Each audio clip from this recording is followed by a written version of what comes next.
South Africa has watched with growing interest as suspended Deputy National Commissioner Shadrack Sibiya took the hot seat before Parliament's Adhoc Committee. A man once praised for his investigative brilliance, now facing allegations of political interference, corruption, and connections to businessmen accused of manipulating police decisions. But in this marathon testimony, Sibiya fought back, denying, disputing, and dismantling accusation after accusation.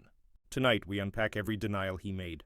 From alleged links to controversial businessman Brown Mogotsi to claims he helped dismantle the political killings task team, to the deep fallout with KwaZulu-Natal Commissioner Mchunu. Was Sibiya defending the truth or protecting his legacy? This is Shadrack Sibiya, all his denials explained. To understand the storm surrounding Sibiya, we need to rewind. The Adhoc Committee was set up to investigate political interference and irregularities in high-profile police operations, including the disbandment of the Political Killings Task Team, known as the PKTT, in KwaZulu-Natal. This task team was critical in probing political assassinations, some linked to internal ANC battles. When it was allegedly shut down, the move sparked outrage, with many pointing fingers at Sibiya. Add to that his alleged proximity to businessmen like Vusi Matlala and Brown Mogotsi, both accused of acting as middlemen between politicians and police officials. And suddenly, Sibiya was painted as a man of divided loyalties.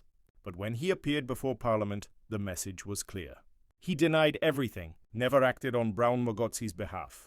The first and loudest denial came when evidence leaders accused Sibiya of acting on behalf of businessman Brown Mogotsi, a figure allegedly close to former Police Minister Senzo. Sibiya admitted meeting Mogotsi not once but twice.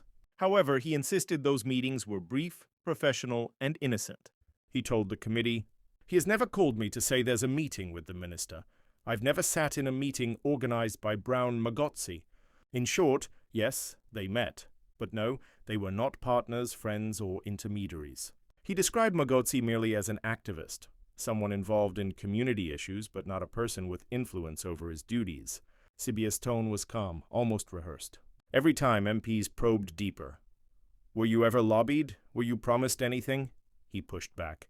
"No, never. I have nothing to gain or lose from him." Still, the committee wasn't convinced. Evidence leader Adver Nothando Malanga asked directly, "If you barely know him, how did he know your movements, your transfers, your instructions?" Sibiya's answer? "People talk, advocate. In the police, information travels fast." A carefully crafted denial, factual but open-ended. Those WhatsApp messages are fake. One of the most controversial moments came when the committee displayed a series of WhatsApp screenshots allegedly recovered from Mogotsi's phone. The messages appeared to show Mogotsi and businessman Matlala discussing Sibiya's involvement in the disbandment of the PKTT. In one exchange, Sibiya's name appeared alongside claims that he was acting on orders from above. But Sibiya fired back coolly and confidently. "I doubt the authenticity of these messages. I'm not part of this discussion. I've never sent or received such communication." He didn't just deny their content, he questioned their origin. He challenged Parliament to summon the person who extracted the messages to prove they were real.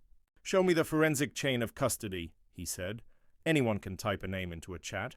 It was a subtle but strategic move, not to deny evidence outright, but to cast reasonable doubt on its credibility. Analysts later noted that Sibiya's approach mirrored courtroom tactics, attack the reliability of the evidence before defending the content. "I barely know Matlala." The third denial centered on Sibiya's alleged friendship with Vusi Matlala, a controversial businessman whose name often surfaces in political corruption circles. Mchunu had claimed that Matlala had close access to senior police officials, including Sibiya, and that he may have influenced operational decisions. Sibiya denied that flat out. He admitted knowing Matlala, but described the relationship as professional, not personal. He requested a meeting. "I asked him to come to my office. I've never been to his home, and we do not socialize." He emphasized that their interactions were minimal, perhaps 1 or 2 meetings, and that he never received money, favors, or assistance. Throughout his testimony, he leaned heavily on procedure, reminding MPs that any civilian can request an audience with a senior officer. "It's part of my job to listen to the public," he said. But for many watching, the question lingered. If he barely knew these men, why did their names appear in so many internal discussions about police operations? "I had authority to move the dockets next. the issue that nearly split the police command in half, the removal of 121 dockets from KwaZulu-Natal to the national office in Pretoria. Critics say Sibiya acted without approval, effectively stripping Mchunu of control and sabotaging ongoing investigations. But Sibiya stood firm. As Deputy National Commissioner, I had the authority to issue that directive. He explained that the letter to relocate the dockets wasn't a unilateral act, it was administrative. It wasn't disbanding a team, he said. It was aligning functions under national oversight. He denied that he ever disbanded the PKTT, instead arguing that the task team was never formally recognized in SAP structures. It was an operational arrangement, not a legal entity, he told the committee. In essence, if the PKTT didn't officially exist, he couldn't have officially disbanded it. Still, opposition MPs pressed him. If it wasn't disbanded, why did investigations stop? Why did officers get reassigned? Sibiya's reply was pointed. I cannot speak for their internal management. I issued a lawful instruction. I never disrespected Mchunu. Perhaps the most personal part of his testimony came when he addressed his strained relationship with Provincial Commissioner Mchunu. Their rift has been the talk of police circles for months, a fallout that reportedly began after the AKA murder arrests. Mchunu accused Sibiya of undermining his authority, bypassing him in communications, and giving orders directly to his subordinates. Sibiya denied that entirely. He said that whenever former Minister Bekichelli demanded urgent updates, he sometimes contacted the Deputy Provincial Commissioner, but not to disrespect Mchunu. It was an operational choice, he said. The commissioner was sometimes unavailable. I meant no insult. He also rejected the claim that the two had not reconciled. We met with the minister and General Masemola, Sibiya recalled.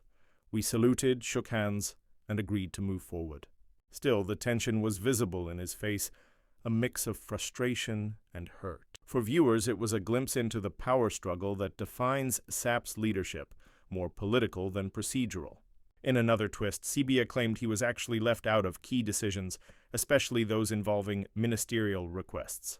He said that despite having top-secret clearance, he was excluded from many operations, particularly those involving the PKTT. Decisions were being made elsewhere, he told MPs, outside formal structures. He described a policing environment where ministers, advisors, and external actors gave direct instructions, often bypassing command protocols. When asked why he didn't resist such interference, Sibiya's answer was revealing. You can't say no to a minister, you can advise, you can caution, but in the end, you comply. This statement drew gasps in the room, a moment of raw honesty that blurred the line between obedience and complicity. He denied ever taking unlawful orders, but admitted that political pressure in policing is real and constant. The search and suspension are political. By the time of his testimony, Sibiya was already suspended, his home raided, his phones and laptops seized. He described the search as humiliating and disruptive. My devices contain confidential SAPS data. Seizing them compromises national security, he said. While he stopped short of accusing anyone by name, he implied the move was retaliation for internal disputes. I am not corrupt. I have stepped on toes because I enforce discipline, he said firmly. It was another denial, this time of wrongdoing, wrapped in a warning about internal sabotage. I never knew Senzo before he became minister. When asked if he had a personal relationship with the former Minister of Police Senzo before his appointment, Sibiya was unequivocal. No, I never met him before he became minister. Our relationship began professionally and stayed professional. He rejected insinuations that he was Mchunu's preferred policeman, or that Mogotsi served as a go-between. I have never been part of any political faction, he declared. My loyalty is to the Constitution and the South African Police Service. Let's recap every denial in one timeline. Denied acting for Brown Mogotsi. Denied authenticity of WhatsApp messages. Denied friendship with Kat Matlala. Denied unlawfully removing dockets. Denied disrespecting Mchunu. Denied involvement in PKTT decisions. Claimed exclusion. Denied wrongdoing in his suspension. Denied prior ties to Minister Mchunu. Each one measured, deliberate, confident. But whether they hold up under scrutiny remains to be seen. So what do we make of all this? A seasoned officer defending his name, or a skilled strategist sidestepping accountability? The Adhoc Committee will decide that. But for the public, one thing is clear. The cracks within SAPS are deeper than ever. As Sibiya left the committee room, reporters shouted questions. He didn't respond, just smiled faintly and walked away. A man of silence after a day of denials. I'm Skybridge, and this was the denials of Shadrack Sibiya. If you found this breakdown insightful, hit like, subscribe, and tell us which denial did you believe and which one raised your eyebrows.